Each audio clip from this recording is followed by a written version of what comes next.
Myron, what did that win feel like for you guys, and how did that come together with all those injuries y'all had?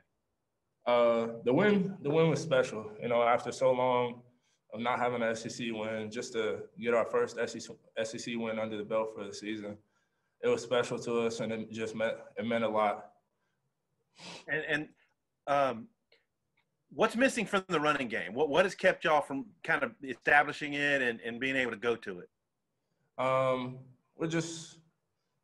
We're just shooting ourselves in the foot sometimes. Sometimes we just got to clean up the mental errors, and when we do that, I think everything will start clicking, and we'll be a good run offense.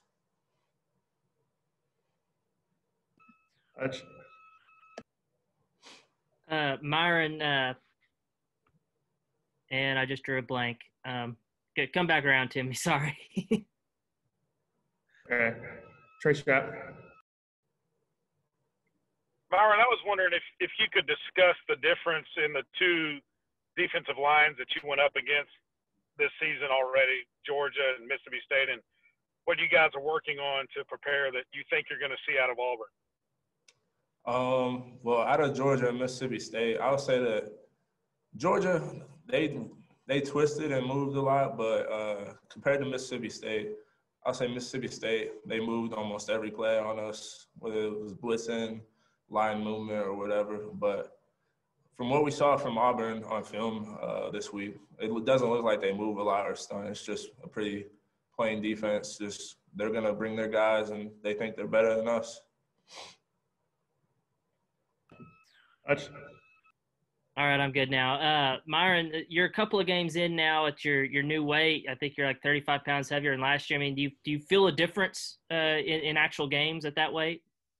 Yeah, I feel a big difference. I mean, it just – I don't know. It just helps in the run so much when you have that extra little bit of weight to push defenders out of the way and to just – it helps in pass pro, especially when you got those bigger guys on the edge when they try and bull rush you. But it's definitely been an improvement. Curtis. Myron, you got a couple young guards there with you on the offensive line, and Bo Limmer and Brady Latham. What have you seen from those guys after 2 games in terms of their performance and how they've been developing for you guys?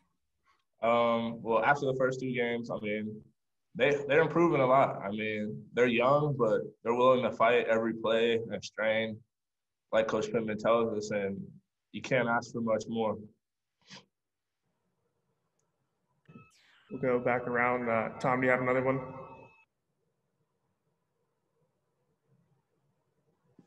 I do. Hey, Myron, you hadn't been here a whole long time, but Auburn's won the last several games in this series by pretty handy margins.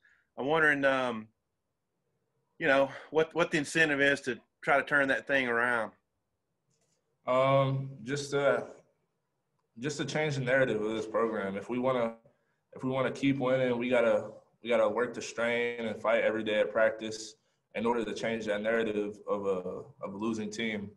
And I think we could do that. We just got to keep coming out to practice every day, fighting the strain and working, striving to get better.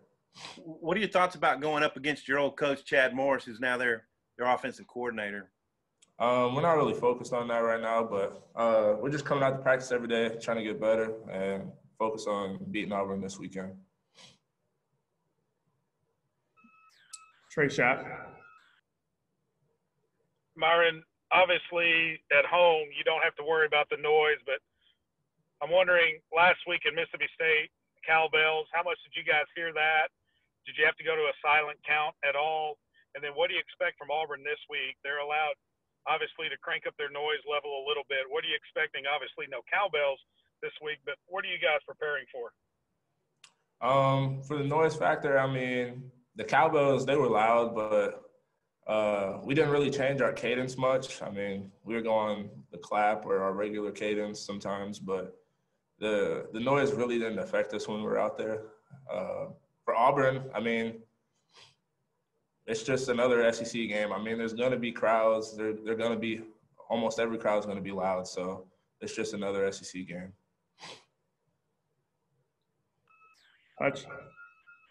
Yeah, Myron, I guess there's the possibility of the hurricane coming through this weekend, and it could mean wet and sloppy play and everything. I mean, what does that excite you as an offensive lineman that you could get a game like that? Yeah, I mean, it's always fun to play in the rain and get a little messy, but I think it'll be good for us, especially if it starts raining, because then, I mean, at practice we've been working a lot of wet ball stuff, but obviously if it's raining, you would like to run the ball a little more, so it would give us a chance to prove that we can run the ball. Anybody have any more for Myron? I got one. Devion kind of had his coming out party with a 100-yard game last week. What do you seen from him as a senior and what this has meant to him? He's just locked in. He's a guy that comes to practice every day, no matter the circumstances, and just works his butt off. I mean, as a senior, that's what you want your young guys to look up to, just someone that fights and strains to the last little bit, and that helped us this past weekend get the win.